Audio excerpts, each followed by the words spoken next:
Primeiro tema, conhecer-se. E aqui eu já previno, estas meditações não devem ser lidas em chave intimista ou individualista. O cristianismo não é como as filosofias do Oriente, aquela coisa, Deus está bem comigo mesmo, entrar em mim e ficar nisso. Não, de modo nenhum. Nós somos cristãos e vocês sabem, Deus não fez aliança comigo, nem fez aliança com você. Deus fez aliança com o povo. No Antigo Testamento, a aliança de Deus é com o povo de Israel. E no Novo Testamento, a aliança de Deus em Cristo é com a igreja, o novo Israel. Eu entro na aliança com Deus se entrar no povo de Deus.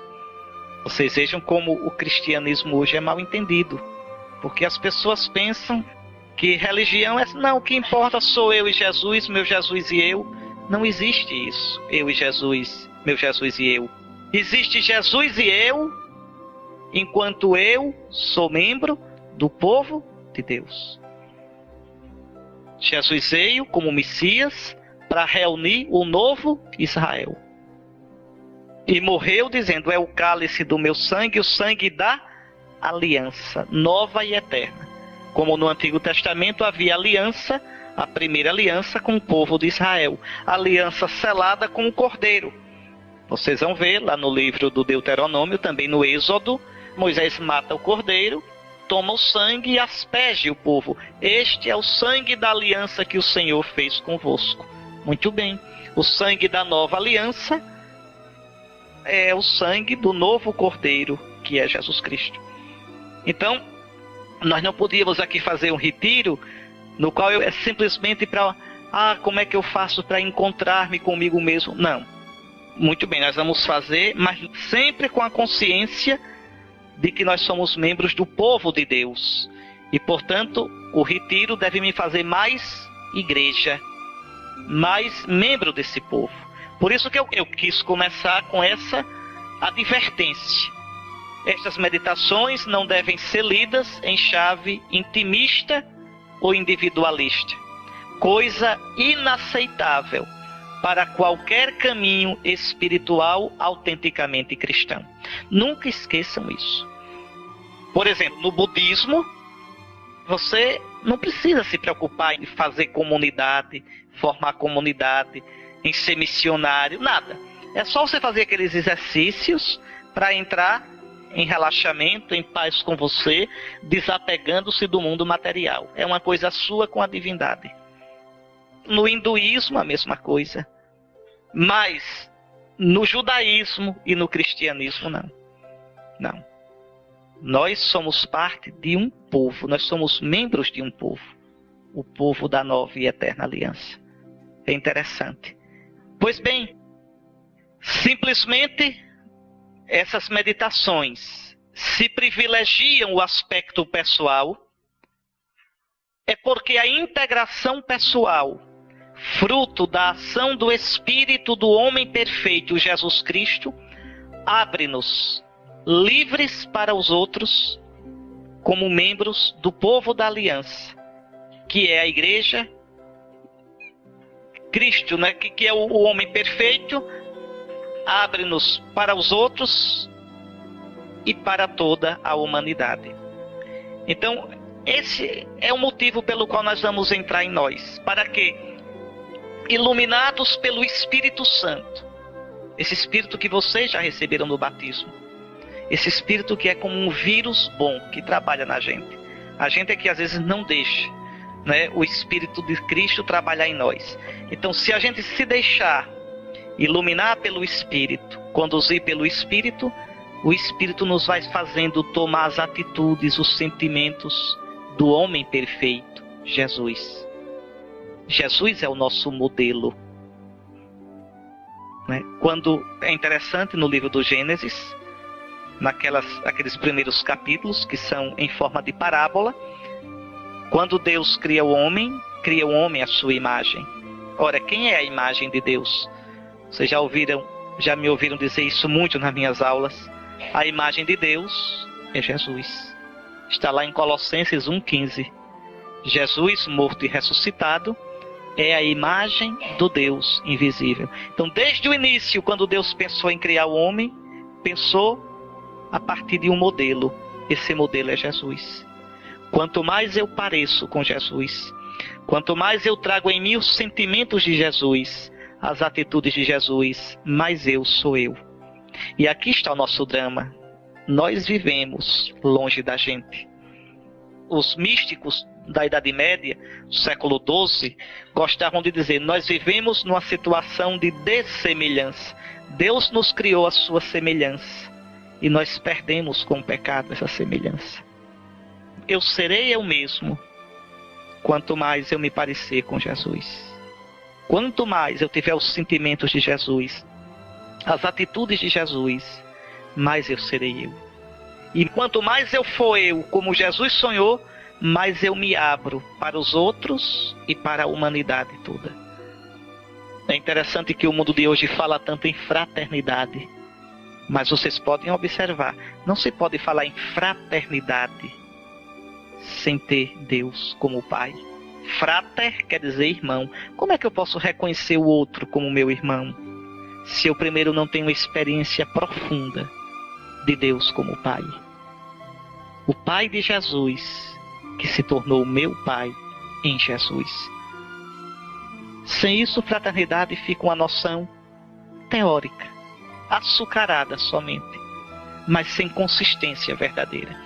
Então, o que nós queremos aqui é isso, nesses dias, olhar para a gente à luz do Espírito Santo, o Espírito de Jesus, o homem perfeito, para que a gente seja livre da gente mesmo, livre de nossas deformações, e assim sermos abertos para os outros, que são membros como nós do povo da aliança, que é a igreja, mas também abertos para toda a humanidade.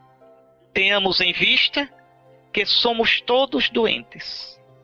O mundo é um grande hospital. Todos nós somos doentes. Todos nós. Todos nós feridos pelo pecado. Quanto desencontro na gente. Quantos sentimentos desaprumados.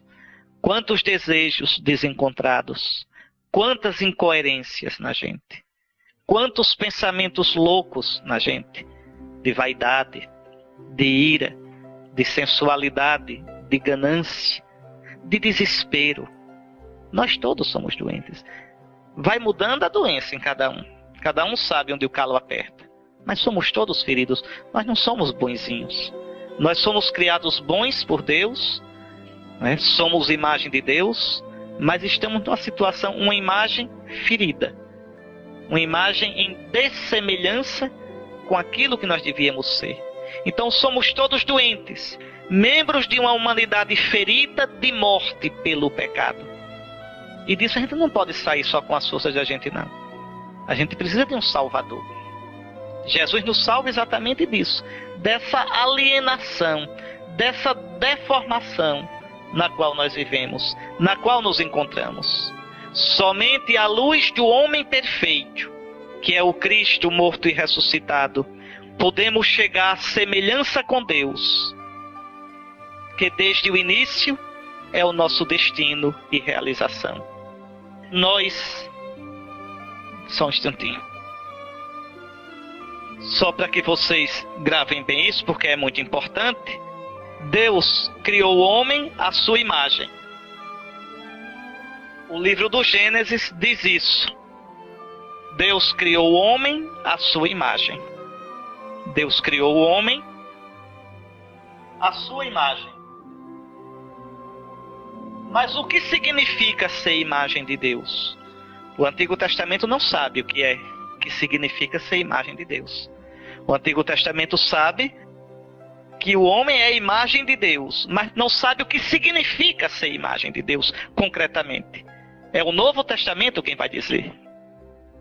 Então, em Colossenses 1,15, falando de Cristo ressuscitado, diz: Ele, Jesus morto e ressuscitado, Ele é a imagem, em grego é o ícone, é a imagem do Deus invisível. Agora sim, quando o cristão lê o livro do Gênesis, diz: Então dizer que o homem é a imagem de Deus é dizer que o homem foi criado à imagem de Cristo. É dizer que quanto mais eu pareço com Cristo, em todo o meu ser, mais eu sou aquilo que Deus sonhou que eu fosse. Mais eu sou eu mesmo. A gente tem esse mistério. Quanto mais eu saio de mim para me parecer com Ele, mais eu sou eu mesmo. Vejam, a salvação minha não está em mim. A plenitude minha não está em mim. Parece até contrário ao título do nosso retiro. O céu começa em você. Como é que começa em mim, se não está em mim? Vamos ver isso. Então, repito, tenhamos em vista que somos todos doentes, membros de uma humanidade ferida de morte pelo pecado. Somente à luz do homem perfeito, à luz do Cristo morto e ressuscitado, podemos chegar à semelhança com Deus. E essa semelhança com Deus, desde o início, é o nosso destino, é a nossa realização. Aqui vocês vejam, né? Jesus é importante não é só para os cristãos, é para todo ser humano. Quem não chega a parecer com Jesus se frustra como ser humano. É alguém que foi criado para um objetivo e não chegou a ele. Não duvidem nunca disso. Cristo é nossa medida. Cristo é o nosso modelo. É nesta direção que as meditações deste retiro desejam traçar um caminho. E aqui eu queria ler para vocês, para servir de ponto de partida dessa meditação nossa, Marcos, capítulo 10, versículos 17 a 22.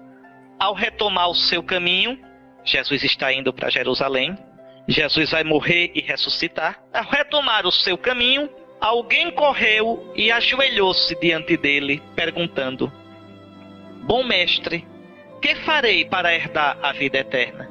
Veja, o que é que essa pessoa aqui quer? Quer encontrar a vida. Que farei, mestre, para viver de verdade? Que farei, mestre, para ser feliz? Para entregar minha vida num modo, numa causa que vale a pena? Que farei, mestre, para me realizar? Que farei, bom mestre? Jesus respondeu: Por que me chamas bom? Ninguém é bom, senão só Deus. Jesus aqui chama a atenção desse homem. Você está me chamando de bom? Só Deus é bom. Jesus não disse que ele não é bom. Jesus chama a atenção para o que o rapaz está dizendo. Você está me chamando de Deus. Você está me chamando de bom. Você está colocando em mim sua esperança. Pois bem, tu conheces os mandamentos. Não mates, não cometas adultério, não roubes, não levantes falso testemunho, não defraudes ninguém, honra teu pai e tua mãe. Interessante que Jesus coloca os mandamentos da segunda tábua, os mandamentos que dizem respeito ao próximo. Repare como no cristianismo você não pode falar de amor a Deus sem abrir o coração para os outros. Tu conheces os mandamentos. Então ele replicou: Mestre, tudo isso eu tenho herdado desde a minha juventude. Fitando, Jesus o amou e disse: Uma só coisa te falta. Vai, vende o que tens, dá aos pobres, e terás um tesouro no céu. Depois vem e segue-me. Ele, porém, contristado com essa palavra, saiu pesaroso, pois era possuidor de muitos bens. Qual é o problema desse homem? Veja, esse homem quer ganhar Deus simplesmente fazendo coisas. O que eu tenho que fazer para ganhar a vida? Jesus dá os mandamentos, cumpre os mandamentos. Tudo isso eu tenho feito. Ótimo, ótimo. Tem feito tudo isso. Mas com que coração? Deus não quer primeiro as nossas coisas. Deus quer primeiro o nosso coração. Aí Jesus convida esse moço a passar do fazer para o ser. Vai, vende o que tens. Esse vender tudo, Jesus quer dizer, deixa-te a ti mesmo. Tudo que ele juntou na vida, tudo aquilo que era a vida dele, tudo aquilo que dava prestígio, segurança, força, tudo aquilo que o identificava na sociedade. Vai, vende, em outras palavras, deixa-te a ti, vende o que tu és. Depois vem e segue-me. E aí o rapaz corre com medo. Aí corre com medo. Porque, veja, não é simplesmente o fazer, Não é simplesmente fazer coisas para Deus, mas ser de Deus. Dá o coração. Nosso Senhor vai direto no ponto. Vê a generosidade daquele homem, mas veja, ele não tem coragem realmente de se deixar por Jesus. A resposta de Nosso Senhor é clara. Que farei para ter a vida? Queres ter a vida? Vai, vende, vem, segue-me. Segue-me. Na tua alegria e na tua tristeza, na tua abundância e na tua penúria, na tua luz e na tua treva. Segue-me, vem comigo. Resposta de Jesus, cheia de um olhar amoroso, mas exigente, cortante. Deixa-te a ti. Deixa-te, deixa tuas coisas. Né? Aqui, meus irmãos, não é deixar simplesmente exterior, um deixar simplesmente exterior. Não, não é isso. Ainda domingo passado Jesus dizia, vendei vossos bens e dai esmola. Não é para a gente pegar e vender tudo. Isso é para quem vai abraçar a vida religiosa. É claro que não é para vocês. O que Nosso Senhor quer dizer com isso? Relativize tudo. Vendei vossos bens. Quer dizer, relativizai tudo. Colocai-me em primeiro lugar. Não é fácil não, nem pense que é, porque não é. Quantas coisas a gente coloca no lugar de Deus, coloca acima de Deus. Quantas coisas nos apegam. Jesus diz, onde está o vosso tesouro, aí está vosso coração. Então vendei vossos bens, dai esmola, dai esmolas. Então vendei vossos bens, relativizai tudo. Colocai-vos a serviço dos outros. Abri vosso coração, deixai que outros participem da vossa vida, dos vossos bens, da vossa inteligência, da vossa saúde. Não vivais presos em vós mesmos, dizendo a vida é minha, eu faço o que eu quero. Então o Senhor nos convida a isso. E para que mudar? E para que eu sair de mim? Vai e vende tudo o que és. Para quê? Na carta de São Paulo aos Efésios está dito, vale a pena vocês lerem, capítulo 4, versículos 20 a 24. Para que nos renovemos pela transformação espiritual de nossa mente, para nos revestirmos do homem novo, criado segundo Deus, na justiça e santidade da verdade. Nós, meus irmãos, isso não é brincadeira. Nós, como estamos agora, somos doentes. Todos nós. Todos nós. E as doenças nossas aparecem dos modos mais... Os antigos tinham verdadeiros tratados sobre as doenças espirituais. O padre Paulo Ricardo tem um livro, A Terapia, a Cura das Doenças Espirituais. Vale a pena ler, aprofundar isso. É o olhar que cura, não é isso? Pronto. Que é a terapia das doenças espirituais, segundo a tradição cristã. O cristianismo catalogou 7 doenças principais. Dessas 7 vem as outras todas, que a gente chama de vícios, ou pecados, ou demônios. Os demônios capitais, os pecados capitais, ou os vícios capitais. O melhor nome é vício, ou demônio, né? Porque não é um ato, não é uma doença, é uma atitude, é uma situação. Soberba, avareza, luxúria, ira, gula, preguiça, inveja, né? Então, nós somos doentes, todos nós. Ora, Cristo veio para nos libertar disso, nos libertar desta deformidade. Olha como São Paulo diz, o primeiro homem tirado da terra é terrestre. O segundo homem vem do céu. Qual foi o homem terrestre? Tais são também os terrestres. Qual foi o homem celeste? Tais serão os celestes. De que é que São Paulo está falando? São Paulo está fazendo uma comparação muito bonita. O primeiro Adão, lembre do que diz a Escritura, é tirado da terra, é terrestre. Não é o homem pleno, não é o Adão pleno, não é o homem perfeito. Nós somos ainda imagem, infelizmente, desse Adão. É preciso a gente deixar o primeiro Adão, o Adão terra a terra, o Adão simplesmente no nível da nossa razão, e nos tornar a imagem do segundo Adão. O segundo Adão vem do céu, é celeste. É Jesus ressuscitado. É Jesus cheio do Espírito Santo. É Jesus transfigurado. É este Jesus o nosso modelo. É este Jesus o objetivo, o fim da nossa vida. Olha isso aqui. Assim como trouxemos a imagem do homem terrestre, assim também traremos a imagem do homem celeste. Então, eu serei eu mesmo quando eu deixar de ser eu na minha medida para ser eu na medida de Cristo. É a viagem mais difícil da vida. A viagem mais difícil. É mais distante do que a viagem para Marte, para a Lua, tá certo? Veja, o homem é interessante, tem a coragem, tem a inteligência para mandar sonda para tão longe, mas tem medo de entrar no seu próprio coração. É a viagem mais difícil. Sair de mim do meu jeito para chegar a mim mesmo do jeito de Jesus. Sair de mim a minha imagem, eu deformado, para chegar a mim mesmo, transformado em Jesus Cristo. Deixa-te a ti mesmo, vai, vende tudo o que és, deixa-te e segue-me. Há, pois, uma necessidade de deixar, de migrar, de partir do velho para o novo, seguindo Jesus, para ser conformado a Jesus no Espírito Santo. E aqui não é só, minha gente, um esforço da gente. Não, não se preocupe não. O Espírito de Cristo que a gente recebeu no batismo trabalha em nós. A questão é que a gente não deixa o Espírito trabalhar. A gente sufoca o Espírito. Sufoca com nossa pouca atenção. Sufoca com nosso pouco zelo. Sufoca não cooperando com a graça, seguindo nossas paixões. Mas, de verdade, o Espírito trabalha em nós. E sem este trabalho interior nosso, ninguém cresce na vida cristã. Ninguém desabrocha humanamente. E aqui está uma das maiores crises do cristianismo, da igreja atualmente. Interessante que Bento XVI é muito claro nisso.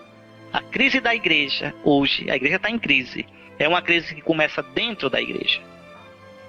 Dentro da igreja. O esfriamento na santidade. O esfriamento na busca de uma vida de santidade, de docilidade ao Espírito de Cristo que nos transfigura. Isso exige que eu lute contra meus vícios, lute contra meu pecado, sabendo que Deus luta por mim na força do seu Espírito. A gente querer ser santo simplesmente cantando, amém, aleluia, batendo palma, aquele negócio todinho, isso não... É como o voo de galinha, assim, voa e cai novamente. Não. A santidade verdadeira requer um exercício interior. Perseverante. Gradual. Gradual. Requer que eu me conheça. Que eu saiba quais são os meus vícios, meus demônios principais e os combata.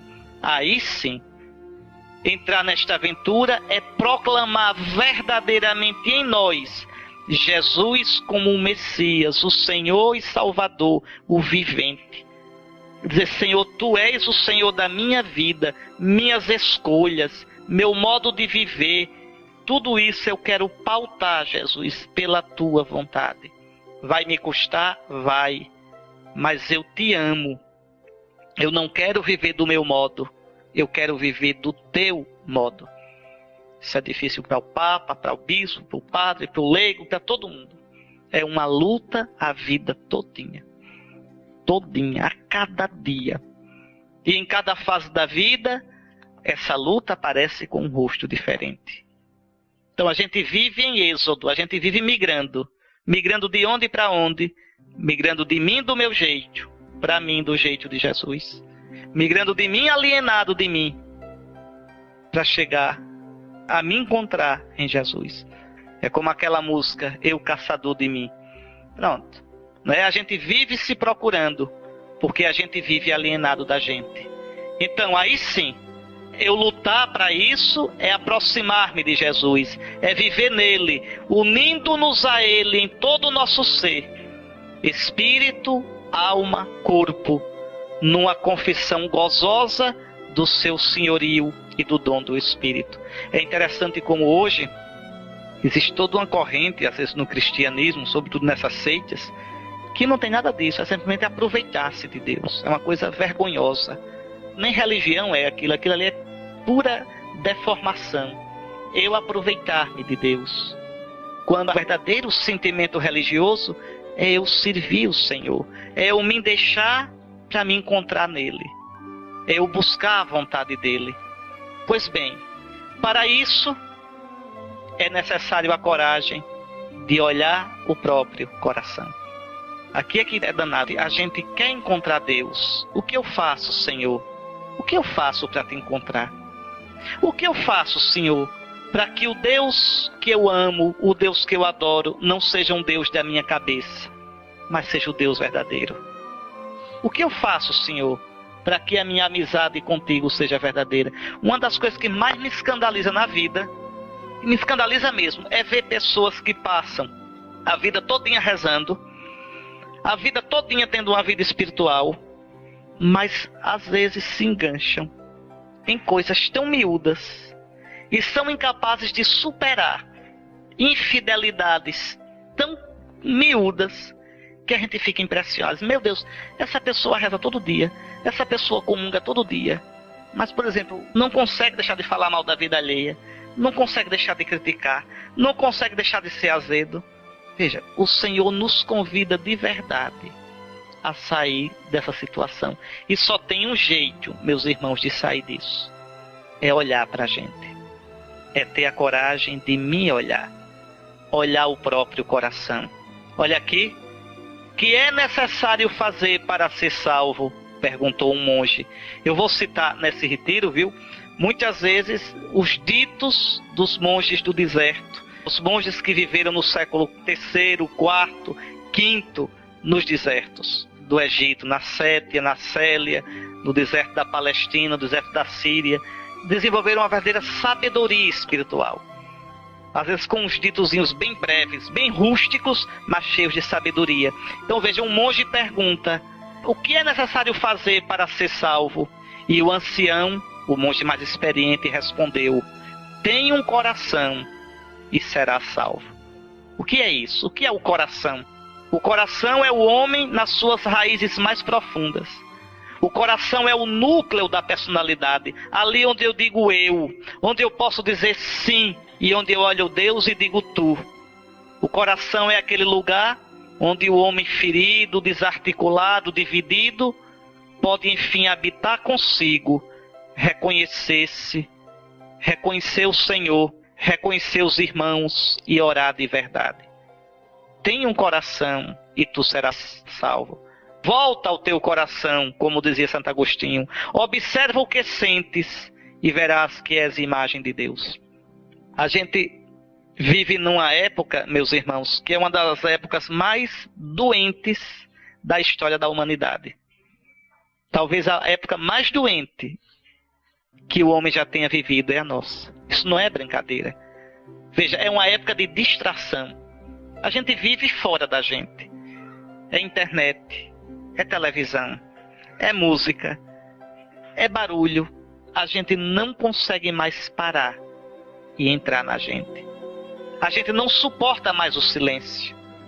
Até às vezes na missa, às vezes a gente vai fazer silêncio, alguém pega o microfone, vamos agora fazer silêncio. A gente estava tentando fazer, não é? Até que alguém resolveu pegar o microfone para dizer, vamos fazer silêncio, vamos fechar os olhos e dizer, Jesus, homem, cale a boca, deixa a gente fazer silêncio, sem música de fundo, sem musicazinha para entreter, o silêncio puro e simples.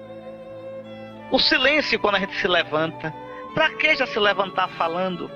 Quando se levanta, silêncio. Fique um pouco com você. Fique um pouco dentro de você. É importante durante o dia a gente ter alguns momentos de silêncio. A gente morar com a gente. E aí se conhecendo. E observando os nossos sentimentos. Os nossos afetos. Aí a gente vai aprendendo a se conhecer. As nossas paixões. Aquele sentimento que está nascendo que é errado, aquele modo de ver que é troncho. Aí eu vou percebendo, e diante de Cristo, na medida de Cristo, o homem perfeito, eu vou corrigindo.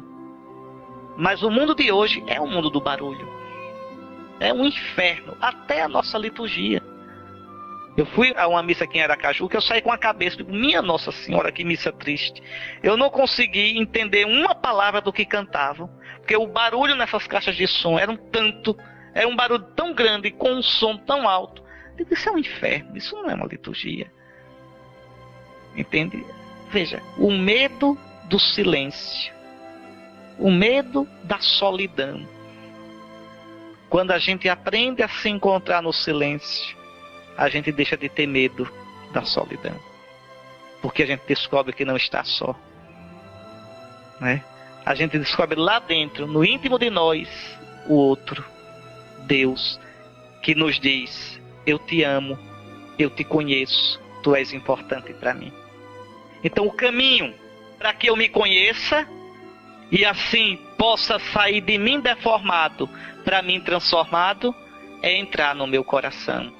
Volta ao teu coração, observa o que sentes e verás que és imagem de Deus.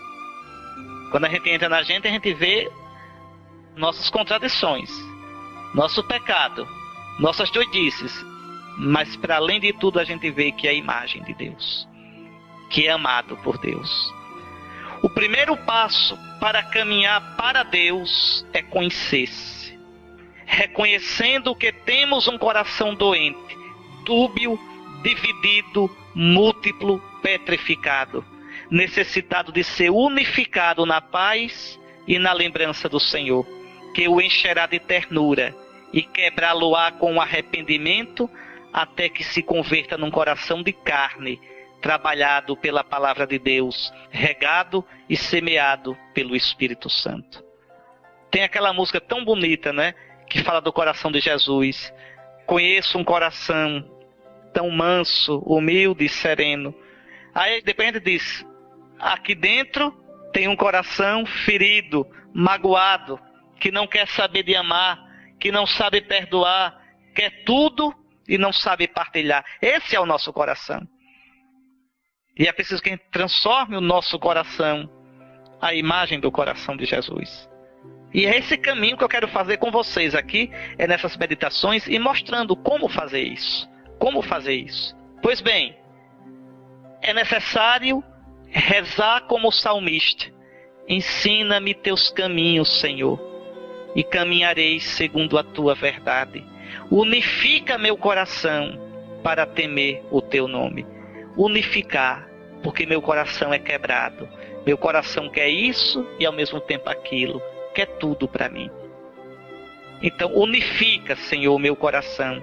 Eu te agradeço de todo o coração, Senhor meu Deus. Vou dar glória ao teu nome para sempre, com todo o meu coração. Só um coração unificado no caminho do Senhor pode temê-lo, quer dizer, amá-lo de verdade, fazendo da vida um louvor de glória para o Senhor. Então brotarão também a paz e o refrigério, inclusive na vida comum, na vida com os irmãos. E aí a gente, agora transformado no homem novo, poderá levar aos irmãos essa paz. E aqui quando eu falo irmãos, no caso de vocês, eu penso nas famílias de vocês, no trabalho de vocês, na relação com o esposo, com a esposa, com os filhos.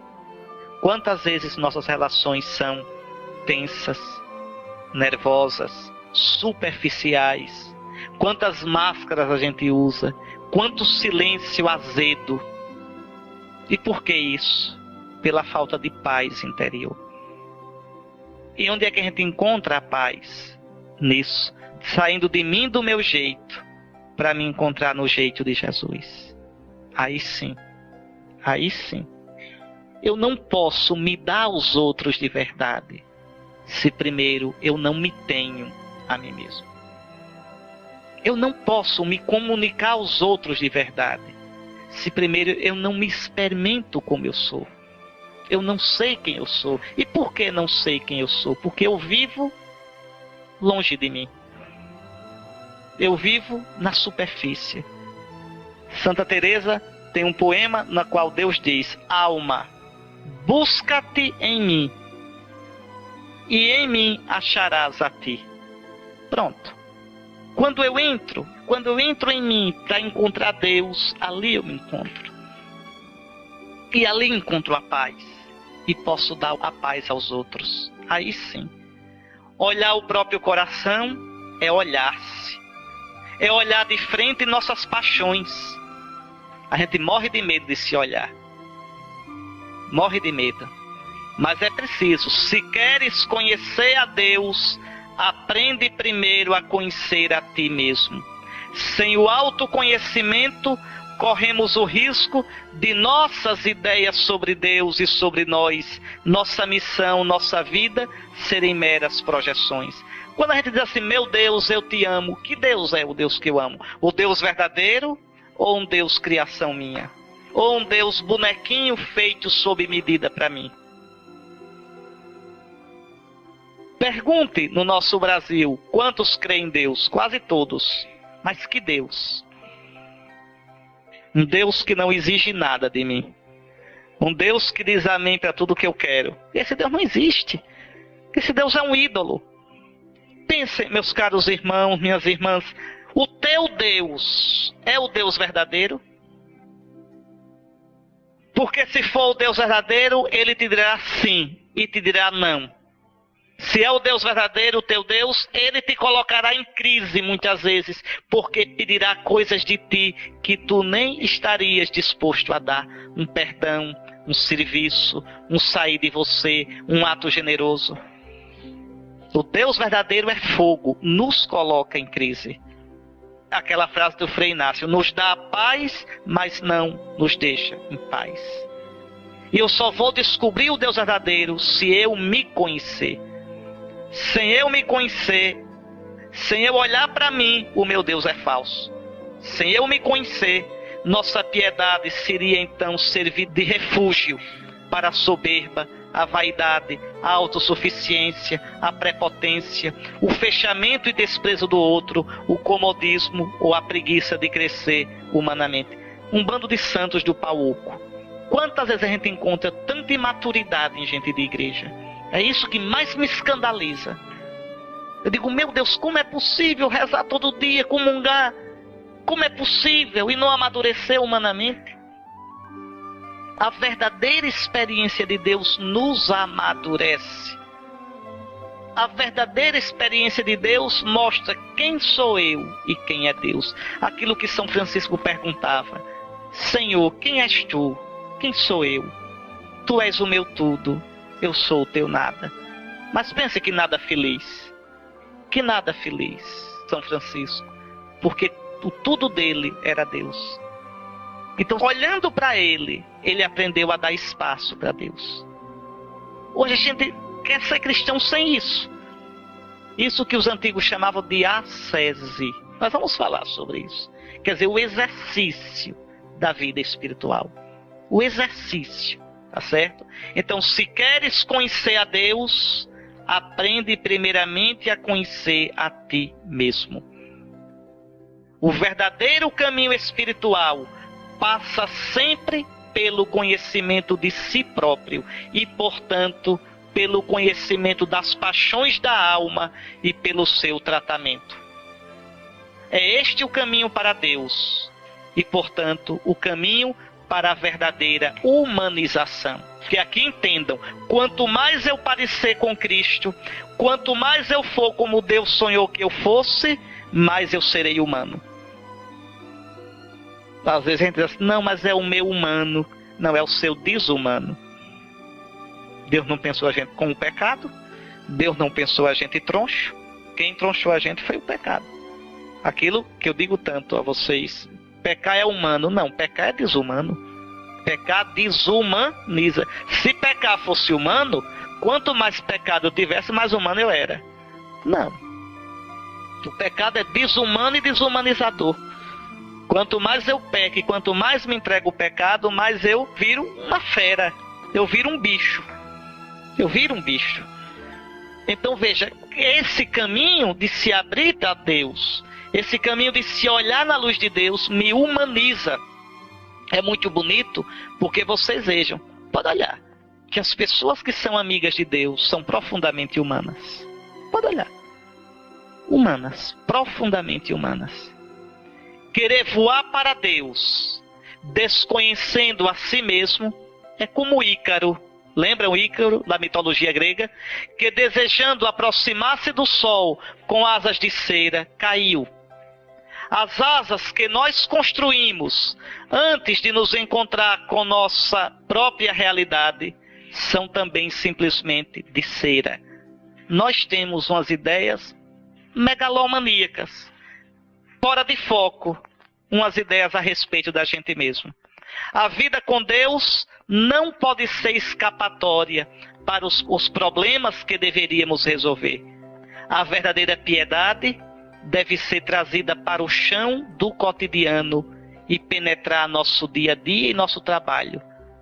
Os antigos monges, quando noviço, rapazinho chegava no deserto para ser monge, aí procurava um monge mais velho e andava assim, porque esses monges antigos eles não viviam em mosteiro, não existia mosteiro. Só para vocês entenderem um pouquinho, você sabe que até o século IV os cristãos foram perseguidos pelo Império Romano. Ontem mesmo nós celebramos São Lourenço, que morreu no século III, na perseguição do imperador Valeriano. Quando, em 313, Constantino deu liberdade aos cristãos, muitos cristãos não se conformaram com aquela vida que foi começando a ficar relaxada. E aí eles deixavam tudo e iam para o deserto. E encheram, era mais de 5 mil, 10 mil homens e mulheres nos desertos da Sétia, da Célia, da Síria, da Palestina. Viviam lá. Eram homens e mulheres em geral rudes. Existiam alguns mais, mas a maioria era rude. Mas uma vida de busca de Deus. O que é que esses monges faziam? Porque eu vou falar muito neles, porque a sabedoria deles era muito grande, sabedoria espiritual. O que é que eles faziam? Eles passavam um dia ou fazendo esteira, ou fazendo cesto, balaio, para vender. E por que faziam ocupando as mãos? Para deixar a mente livre, para repetir os salmos, a palavra de Deus. Eles decoravam os salmos, decoravam, por exemplo, São Jerônimo sabia os 150 salmos de cor, e sabia o livro do profeta Isaías todinho de cor. Mas não tinha televisão, não tinha essas coisas. Aí é que tá, rezavam de verdade. Então, as mãos livres, trabalhando, e aqui no ritmo, veja, no ritmo da costura, eles ritmavam a oração. E para que isso? Para permanecer diante de Deus. Agora, juntamente com isso, tinha uma vida de penitência. A maioria só comia lá pelas 3 da tarde, água com sal e pão. Os mais virtuosos só comiam depois que o sol se punha. Então eles viviam assim. Era uma multidão de monges, de homens e mulheres que tinham uma vida realmente impressionante. E eles não tinham missa todos os dias, mas ao sábado eles se reuniram ao pôr do sol, vinham das suas cavernas, porque moravam sozinhos, vinham e ali conversavam, eles chamavam de sinax, a palavra sinax quer dizer reunião. Ali conversava, contava um pouco as histórias do que tinham vivido durante a semana no combate interior, e vinha um padre e celebrava a missa para eles. E quando chegava um monge novo no deserto, a primeira coisa que ele procurava era um pai espiritual, um monge mais velho, que ele chamava de abade. Abade vem de abá, pai, para guiá-lo. Um diretor espiritual, que a gente chamava pai espiritual. E é interessante o que eu estou dizendo aí. Quando um monge novo chegava para o mais velho, eu queria que o senhor fosse meu pai espiritual. A primeira pergunta que ele fazia era essa: qual é a sua matéria? Ou seja, você trabalha com o quê? Você faz esteira? Você faz balaio? Por quê? Porque a santidade tem que começar nas coisas concretas. Não é aquela coisa voadora, à toa. Não. Primeira coisa, o que é que você faz na vida? O que é que você faz? Você vai trabalhar em quê? Porque exatamente nossa vida espiritual deve ser real. A sua vida espiritual deve partir do que você é. Seu temperamento, sua história, sua família, seu trabalho, o dinheiro que você tem. Eu não posso ter uma relação com Deus como se tudo isso não existisse. A minha relação com Deus vai ser no meio da minha vida concreta. Eu como bispo, vocês como leigos, casados ou solteiros, no seu trabalho ou aposentado, do jeito que for. É ali que Nosso Senhor vem ao meu encontro. E é dali que eu tenho que voar para Deus. Para Deus. Então, uma espiritualidade baseada na minha realidade. Não uma coisa de anjo lá em cima, imaginando como deveria ser, mas desencarnada da minha realidade. Por isso que eu digo aqui, veja, o monge perguntava logo, qual é a tua matéria?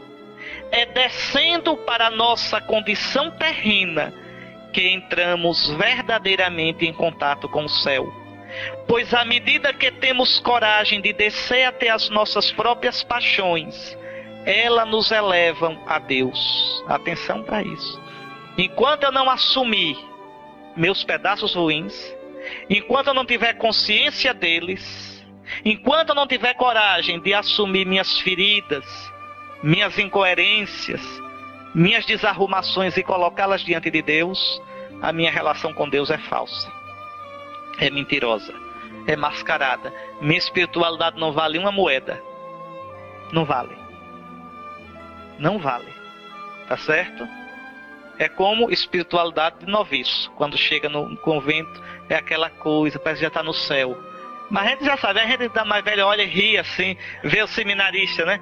Aí eu vou lá, os seminaristas que chegam, novinho, aquela piedade chegando, flutuando. Digo, deixa passar uns 3 meses, eu quero ver o que é que vai ficar. Por quê? Porque aí eu vou provando com o dia a dia, com a vida. Não é aquela coisa estudada, aquela coisa fantasiada. Pois bem, veja, é descendo para a nossa condição terrena que entramos verdadeiramente em contato com o céu. Pois à medida que temos coragem de descer até as nossas próprias paixões, olha que coisa interessante, minhas paixões, quando eu as assumo, me levam a Deus. Me elevam. Não porque eu vá me entregar às paixões, mas porque eu terei a chance de lidar com elas e de curá-las. Subimos a Deus à medida que nos abaixamos até nossa própria realidade. Aquele, porém, que almeja o céu com facilidade, nada encontrará além da sua imagem pessoal a respeito de Deus, de si e dos outros. Tudo ilusão. Deus como está na minha cabeça. Os outros como eu quero que os outros sejam, não como os outros são de verdade. E eu próprio, como eu fantasio que eu seja. E que tristeza quando é isso, minha gente. Quando a gente não conhece direito quem a gente é, olhe, a gente não se relaciona com os outros de um modo sadio. É um inferno. Eu piso, passo por cima, faço chantagem, massacro e nem me dou conta, porque não me conheço. E se eu não me conheço, não posso ter relacionamento verdadeiro com os outros.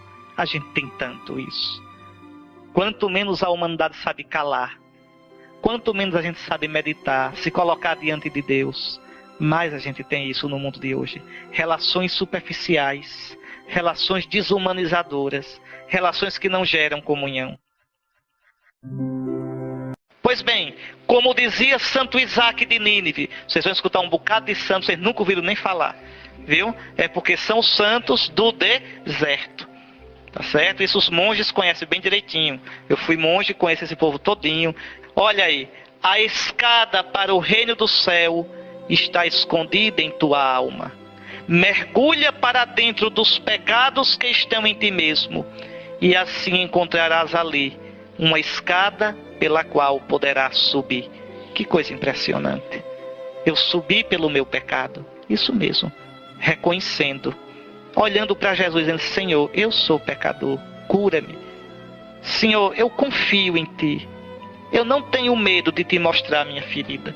Eu não tenho vergonha de te mostrar minha dessemelhança, minha deformidade. Aí sim, o primeiro processo, até do ponto de vista psicológico, o primeiro processo para a cura psíquica é eu reconhecer que tem um problema. Se eu não reconheço, como é que eu vou me curar? Quantas vezes a nossa espiritualidade é falsa? Reparem uma coisa que a gente tem, um cacueto que a gente tem.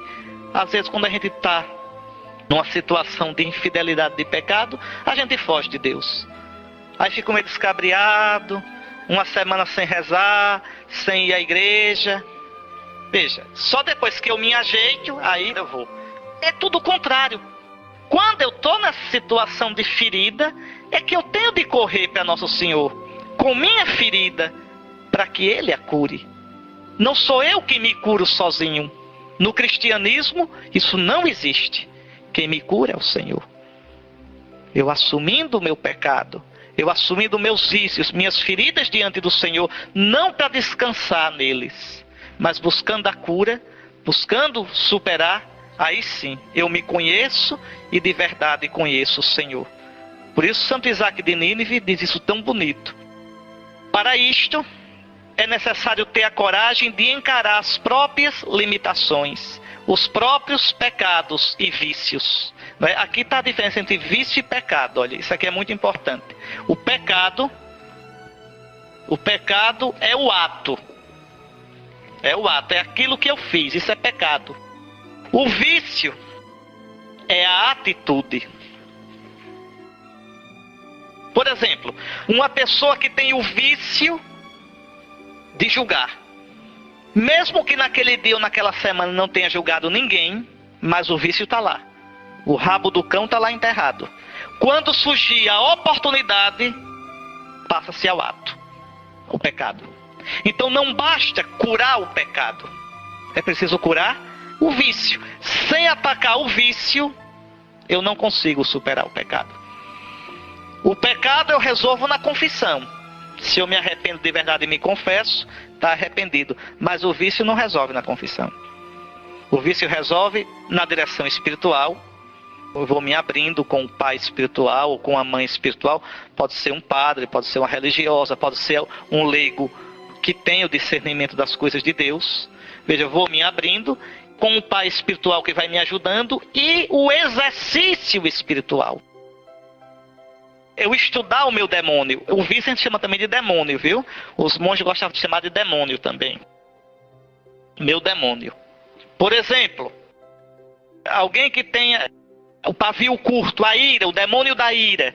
Então, aprender a olhar, dizer, meu Deus, eu tenho isso. Por que eu sou assim?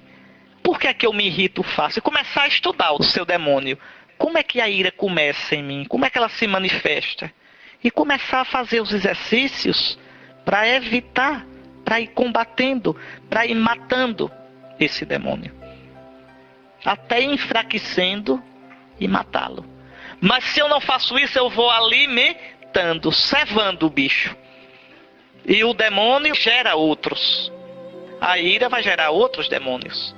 A soberba, a prepotência e outros mais. A gente às vezes olha muito isso aqui, o pecado. Mas se descuida dos vícios. E o vício eu só venço com exercício, com acesso. Aquele lá é vaidoso.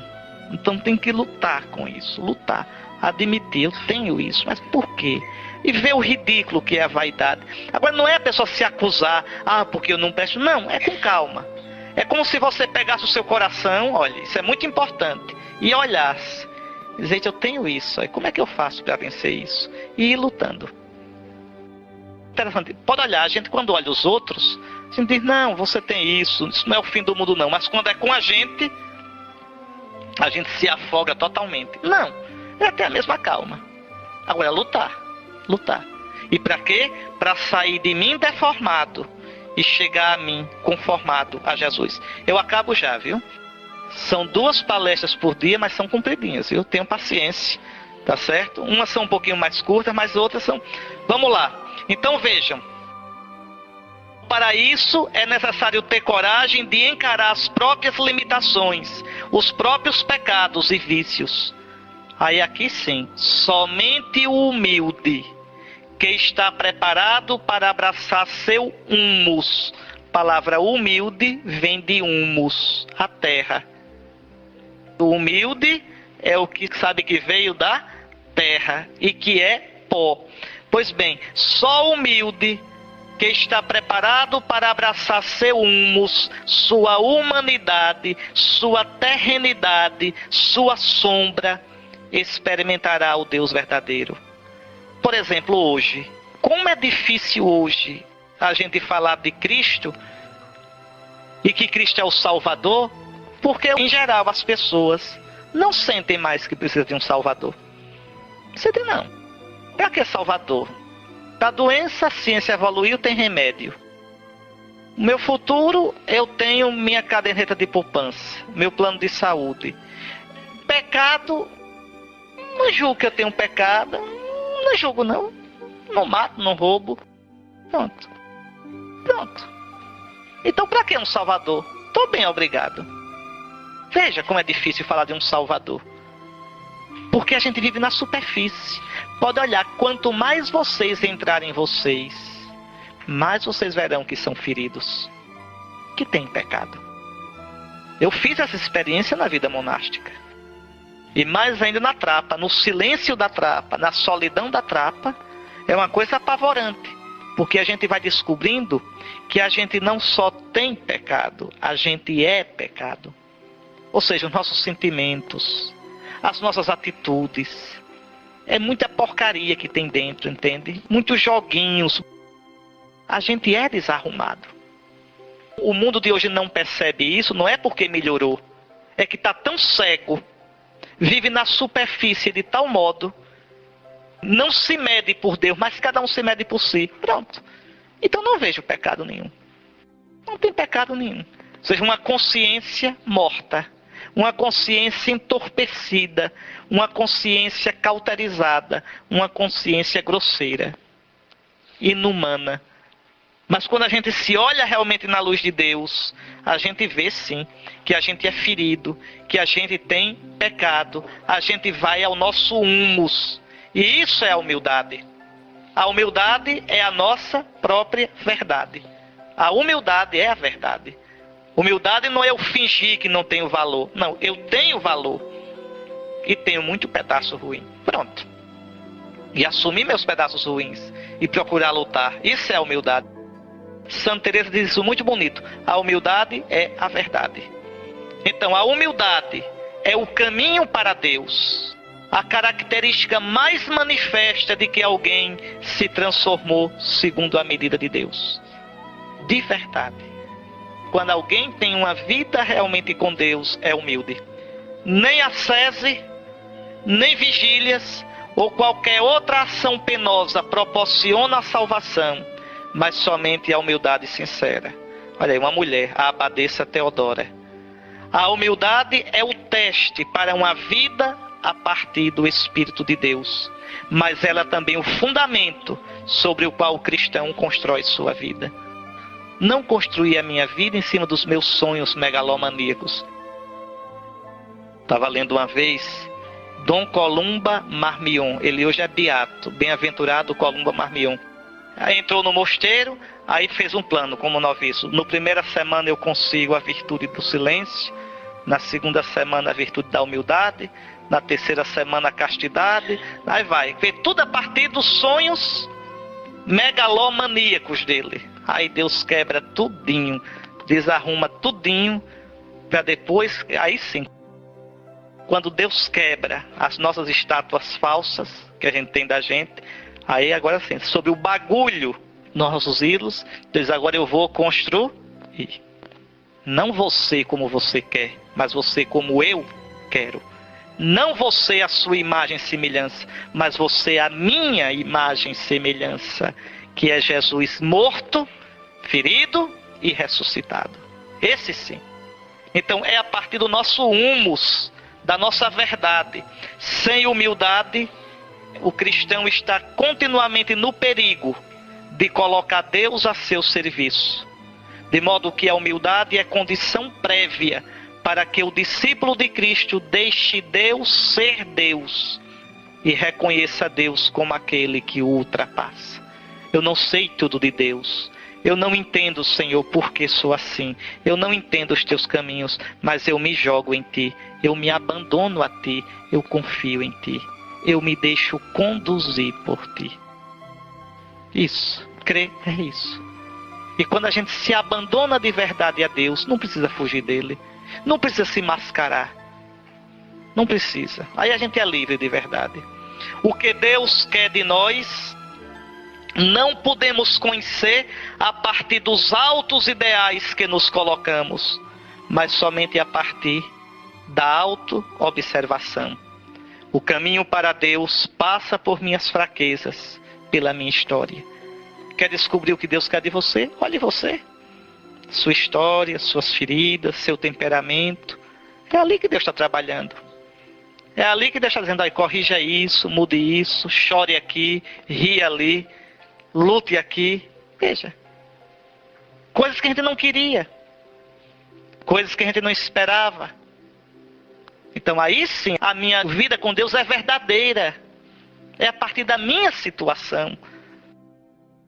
Mas já faz, olha, tudo, eu aceito tudo, menos isso que eu estou passando. Pois é exatamente nisso que Deus espera você. É exatamente nisso que Deus espera o seu sim. Pronto. Né? Ah, mas isso é o que me fere. Pronto. Isso é o que dói. Dói. Se você apertar aqui não dói. Não dói porque não tem problema. Aí aperta aqui, o médico diz, aqui dói. Pronto. É aqui. Então é aí que está o inchaço. É aí que está o problema. Como diziam os antigos, o monge dizia, teu demônio é o teu médico. Porque é ali onde ele cutuca você, é ali que dói. É ali a sua luta. É ali, não adianta a gente fantasiar. Ah, meu Deus, outro queria não ter esse problema. Queria o problema de quem? Do outro? Aí o outro também não queria esse. Queria de quem? Do outro? Não. É ali que Deus me espera. É ali. É ali. Eu tenho que caminhar para Deus a partir da minha realidade. Tem outra não. Pronto. Não tem outra. Não adianta fantasiar.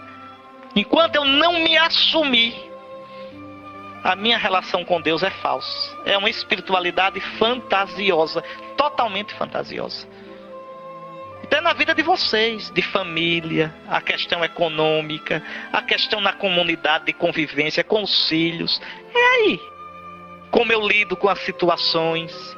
Ali que eu vou descobrindo meus defeitos, meus pecados, minhas infidelidades, meus desmantelos interiores. É ali que eu tenho que trabalhar diante de Deus. Está certo? Isso é ser humilde. Então, repito, é aí que eu vou descobrindo o que Deus quer de mim. Ah, não, mas eu queria. Não tem essa de queria. Olha a sua realidade. Pronto. Por exemplo, não adianta agora dizer, eu queria ser monge. Não adianta. Eu não tenho mais como ser monge, sou bispo. Então não adianta ficar, eu tenho que servir a Deus aqui, como bispo. Ah, mas eu queria tanto fazer isso. Não pode. Entende? Veja.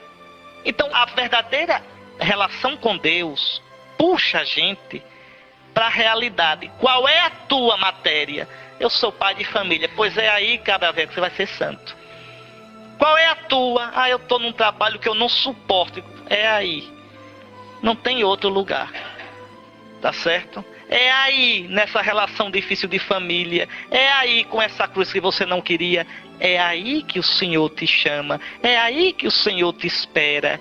É aí que o Senhor espera o teu sim. A partir dessa situação e não da tua ilusão, uma situação ideal.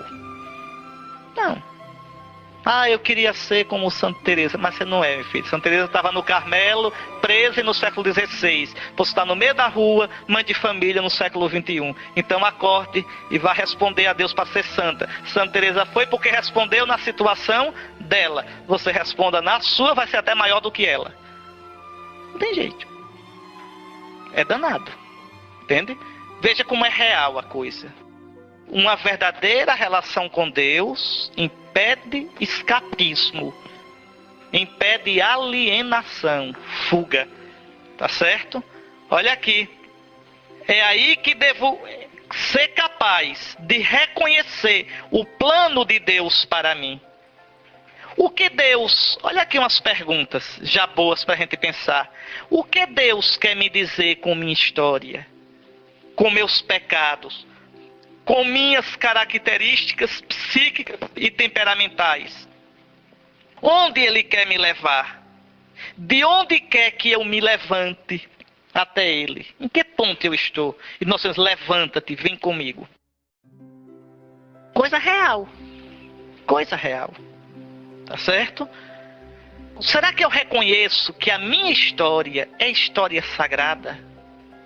Quando eu vivo a minha história diante de Deus, se torna história sagrada. Olha a história de Israel. Não é uma história só de coisa bonita. É também de fracasso, de adorar bezerro de ouro, de se cansar de Deus, de duvidar, de querer largar tudo. E não é história sagrada? História sagrada é a minha história quando eu a vivo diante de Deus. Quando eu tenho a coragem de me olhar na luz de Deus. Tá certo? Então, deste modo, ali, onde está o maior de meus problemas, pode estar também a maior de minhas chances, meu verdadeiro tesouro existencial. Ali, lutando para me vencer, lutando para dizer sim a Deus naquela situação que parecia ser a minha perdição, ali eu amadureço. Ali eu me torno livre. Ali eu vejo quem eu sou realmente e descubro Deus. Mais uma vez, o caminho para Deus passa pelo encontro comigo mesmo, pelo rebaixamento para dentro da minha realidade. Daí o surpreendente conselho de São Doroteu de Gaza: teu entulho seja o teu pedagogo. Quer dizer, o teu lixo, o teu entulho é que deve ser o material com o qual você vai fazer a escada para o céu. Teu entulho. É pegando esse entulho, ciúme, ira, vaidade, inveja, preguiça, cada um sabe do seu. É esse entulho que você vai reciclar e fazer dele seu caminho para o céu. Não tem outro material, só tem esse. O teu entulho. Tá certo? Onde caímos, onde sentimos a ferida doer, onde nos afastamos de Deus, é que aprendemos a lição que nossas virtudes não são capazes de nos ensinar. Só a virtude nos faz cair na ilusão de que a gente é Deus, de que a gente não precisa de salvação. Só a virtude nos levaria a uma mentira, uma ilusão. Onde nos deparamos com nossas fraquezas pessoais, é que somos abertos para Deus. Por isso a convicção dos antigos: Deus coopera em tudo para o bem daqueles que o amam, daqueles que são chamados segundo o seu desígnio. Olha aqui essa frase tão bonita, eu já gosto dessa frase, da Didaquê. A Didaquê é o primeiro catecismo da igreja. Foi escrito no final do século I, antes do Apocalipse, antes da segunda carta de São Pedro. Olha o que diz a Didaquê: tu aceitarás tudo quanto te acontecer, sabendo que a Deus nada é desconhecido de quanto te acontece. Senhor, eu não entendo. Eu não entendo, Senhor, porque eu sou assim. Mas uma coisa eu sei: sendo assim, tu esperas que eu te diga sim. Sim, com esse assim que eu sou. Sim, a partir deste assim que eu estou vivendo. Ou então essa frase de São Doroteu de Gaza: de tudo quanto Deus deixa acontecer, não há nada que seja inoportuno. Ao contrário, tudo é totalmente conveniente e oportuno. Mas a gente só pode ver isso na fé, minha gente. Na fé. Só se eu crer que existe um Deus mesmo, que é providente. Porque olhando só com os olhos da gente, a gente só vê a escuridão, o desespero e a raiva e a amargura. Bom, já falei muito. Ao término destas considerações, é importante ainda observar o seguinte: este autoconhecimento já é busca de Deus, e somente pode ser feito à luz do seu Espírito. Ele que ilumina, convence de pecado e consola. Como exclama o salmista: na vossa luz contemplamos a luz. Não é um exercício como de yoga, não é uma coisa de autoconhecimento a partir de mim. Não, no cristianismo nada começa dentro, começa fora. Veja, eu olho para mim a partir de Cristo. Ele é minha medida, Ele é o meu modelo. Não olho para mim a partir de mim. Eu não sou a medida de mim. A medida de mim é Cristo. Quem diz quem eu devo ser é Cristo.